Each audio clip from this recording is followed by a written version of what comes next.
Bonjour, je suis Delphine Zanelli. Bienvenue dans le podcast L'entreprise de demain, le podcast de tous les bâtisseurs du futur du travail. Celles et ceux qui le vivent, le créent, le questionnent et chaque jour le réinventent.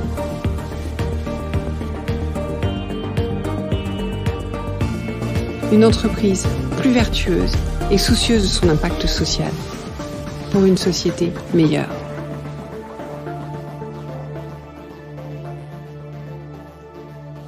Bonjour, bienvenue dans ce nouvel épisode. Comment allez-vous, chères bâtisseuses et bâtisseurs du futur du travail ? Si vous êtes nouveau par ici, sachez que je partage un épisode par semaine le jeudi. J'alterne des interviews d'experts ou dirigeants d'une quinzaine de minutes pour vous inspirer, et puis des épisodes intitulés Pourquoi pas vous, où je décortique des pratiques de mes invités pour vous aider à passer à l'action. Et nouveauté depuis lundi dernier, lundi 20 décembre, je vous propose un épisode de plus par semaine. Le mini-podcast du lundi, un format très très court, 3-5 minutes, pour vous permettre de faire un pas de plus vers l'entreprise de demain chaque semaine. Vous verrez tous les pas que vous aurez fait à la fin de l'année. Et vous mettre dans la bonne énergie pour la semaine. Est-ce que vous l'avez écouté ? Vous le trouverez sur la chaîne du podcast, intitulée Le podcast du lundi. Mais je n'ai pas fini de vous gâter. Je vous propose en plus, et ça vous ne le trouverez pas sur la chaîne du podcast, un épisode inédit, un hors-série de fin d'année, un exercice salutaire pour redémarrer 2022 en pleine forme, inspiré notamment des conseils des invités de 2021. Cet hors-série, il sera accessible lundi 20 décembre, via un lien que je communiquerai sur les réseaux LinkedIn et Instagram, mais aussi dans les notes du mini-podcast du lundi 20 décembre. Et ce sera le premier d'une série d'épisodes premium très didactiques. Revenons à notre épisode du jour. Nous sommes donc un jeudi et nous allons poursuivre notre échange commencé la semaine dernière avec Thomas Chardin, fondateur et dirigeant de Parlons RH.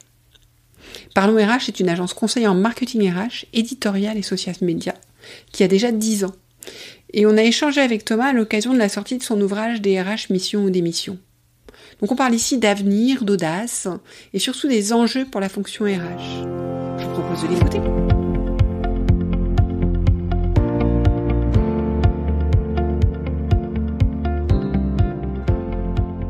On va revenir à un point que vous évoquiez tout à l'heure et qui est un peu ce que vous avez voulu faire avec ce livre. Vous dites, voilà, à un moment donné, ce qui est important d'abord, c'est de poser un diagnostic, c'est d'avoir une prise de conscience. Donc en fait, avec ce livre, vous invitez un peu à une prise de conscience, en partageant des constats que vous avez pu faire. Et au-delà de la prise de conscience, vous suggérez des pistes, vous en parlez, vous dites qu'il y a des pistes d'action, mais il y a des vraies pistes d'action sur l'évolution du rôle de la RH. Vous l'invitez quelque part, enfin moi c'est comme ça que je l'ai perçu, vous l'invitez à quelque part à quitter certains rôles qu'il a fondés, le rôle de gestion des risques, de gestion du personnel, pour aller vers les rôles dont l'entreprise a besoin aujourd'hui. Est-ce que vous pouvez nous en dire un peu plus ? Oui, bien sûr, avec plaisir.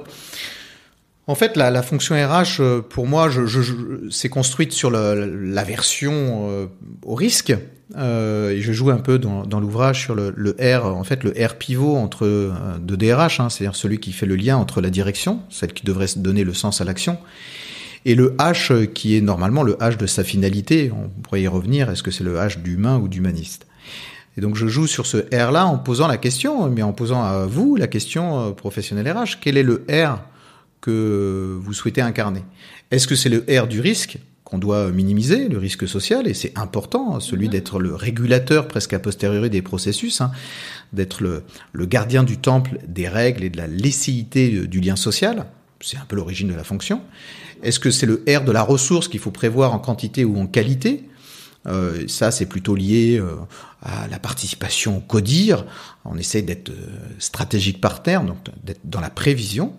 Est-ce que c'est les R de la richesse, en partant du principe qu'en fait la fonction RH est une fonction transitive par nature, elle est indirecte. Le vrai gestionnaire RH, le manager RH, c'est le manager de première ligne, c'est le chef de service pour reprendre une ancienne appellation. C'est lui qui communique, qui sanctionne, qui rémunère, qui forme, etc. Donc c'est à lui qu'il faut donner les clés de la gestion des ressources humaines et de valorisation de cette richesse. Donc ça, c'est le rôle de la fonction RH, d'être le coach des managers. Ou est-ce que c'est le R de la relation, le fait de considérer la coopération comme un levier de performance. Après, on pourrait démultiplier les R. Est-ce que c'est le R de la responsabilité sociale et environnementale, par exemple? J'ai parlé de la Code 26, donc je rajoute ce R-là, qui n'est pas forcément dans l'ouvrage, mais il y a une liste de R possibles. Je schématise un peu les 4 missions de la fonction RH à ces 4 R. Le risque, la ressource, la richesse ou la relation. Moi, je crois qu'on peut pas courir les 4 lièvres à la fois, et qu'il faut qu'il faut savoir choisir ses batailles, c'est donc renoncer.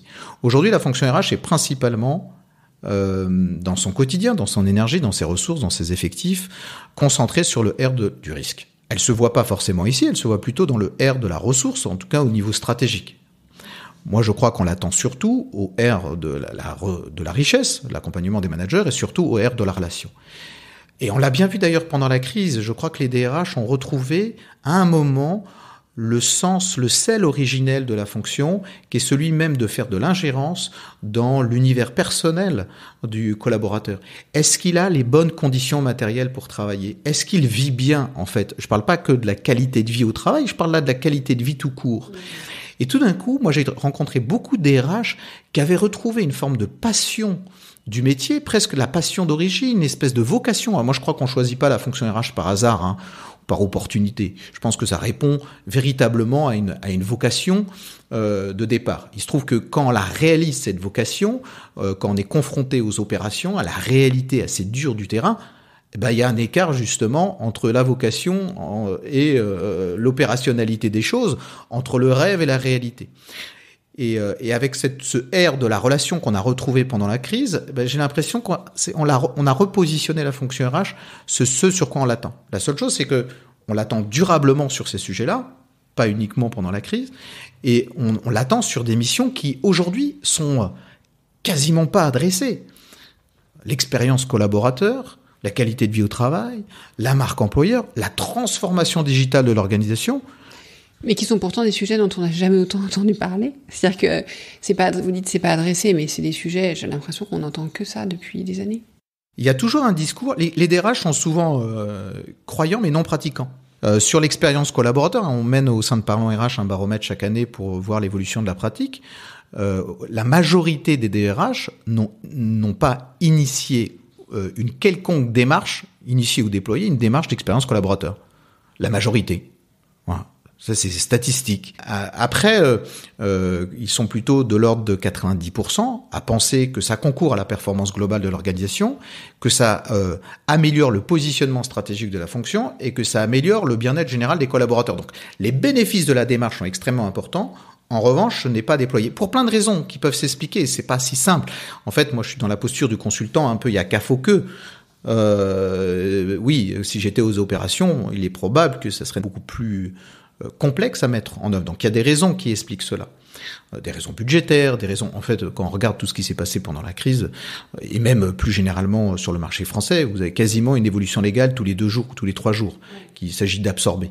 D'où d'ailleurs le propos, c'est que si on veut se concentrer sur des missions à plus forte valeur ajoutée, il faut pouvoir se dégager de celles qui ont moins de valeur ajoutée pour les clients de la fonction RH. Et le DRH, en fait, il n'a pas à prendre ou pas le pouvoir. Moi, je pose la question de quelle est votre mission, cher ami DRH, quelle est votre mission?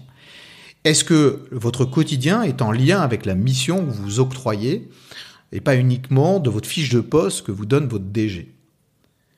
Et si c'est pas synchrone, je vous invite à la synchronicité et donc à aller prendre le pouvoir en comité de direction. Vous venez de le dire, les DRH, ça doit être le bras droit du DG. C'est eux qui pilotent normalement la transformation des organisations, normalement la transformation digitale, parce que la transformation digitale, elle concerne nos modèles managériaux, nos modèles communicationnels, nos modèles de collaboration, nos modèles coopératifs. Bref, ça concerne la dimension humaine des organisations. Donc si la dimension humaine des organisations ne concerne pas le DRH, je me demande ce qui les concerne. Donc c'est bien à eux de piloter ça. En fait, tous les grands chantiers d'avenir de l'entreprise concernent le DRH. Seulement, ça requiert de sa part un changement de posture à 180 degrés au regard du risque, de cette notion du risque. On lui a demandé d'être averse au risque. Il a eu des cursus universitaires, d'écoles RH, où on apprend à être averse au risque, à le mettre sous contrôle. Il y a un côté très normatif aussi de l'entreprise qui nous remet dans ce carcan, qui est de dire « Oh là là, il faut surtout pas de vagues, il faut pas de risque, il faut réguler tout ça et réduire ce risque ». Le monde moderne, 2021, ce n'est plus ça. C'est l'inverse presque, c'est de prendre des risques. Il ne s'agit pas d'être riscophobe, il faut être innovatophile, donc dégager de l'appétence pour le risque. C'est ça le monde moderne, et c'est toute la différence que je fais entre le courage et l'audace dans l'ouvrage, qui est de dire l'innovation, c'est tirer parti, tirer profit du risque. L'échec n'est que le brouillon de la réussite. Est-ce qu'un DRH porte cet adage-là ? Je ne le crois pas, parce que c'est pas ce qu'on lui a demandé jusqu'à présent. Mais là, il ne faut pas qu'on attende de lui demander quelque chose. Il faut que lui-même se demande, passe à l'acte. Je ne crois pas à une forme d'aggiornamento de la fonction RH globale, tout d'un coup, avec une démarche très corporatiste. Ça n'existe pas, en fait. Il n'y a pas de démarche corporatiste de la fonction RH. Il y a des démarches individuelles, il y a des DRH pionniers, il y a des DRH leaders. Et ce que je crois surtout, c'est que le passage à l'acte ne peut être qu'individuel sur la prise de conscience qu'on est on est asynchrone ou désaligné par rapport à sa mission et sa vocation et ce qu'on fait aujourd'hui, et surtout ce qu'attendent les parties prenantes, les managers, les collaborateurs, les candidats, la société et les actionnaires in fine, c'est de reconnecter l'entreprise avec la société. C'est bien au DRH de faire ça. Et donc, de prendre un risque, qui est le risque d'être en lien avec sa mission.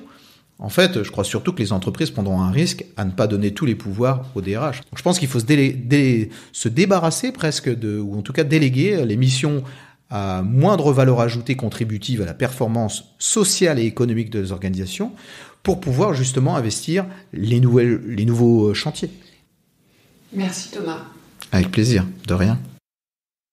Merci pour votre écoute. J'espère que l'épisode vous a plu. Faites-le moi savoir en laissant des étoiles et des commentaires sur Apple Podcast. Cela me permet de le faire connaître, le podcast, et m'encourage à le poursuivre. Rejoignez-moi également sur le groupe LinkedIn L'entreprise de demain pour échanger avec d'autres auditeurs, proposer des invités.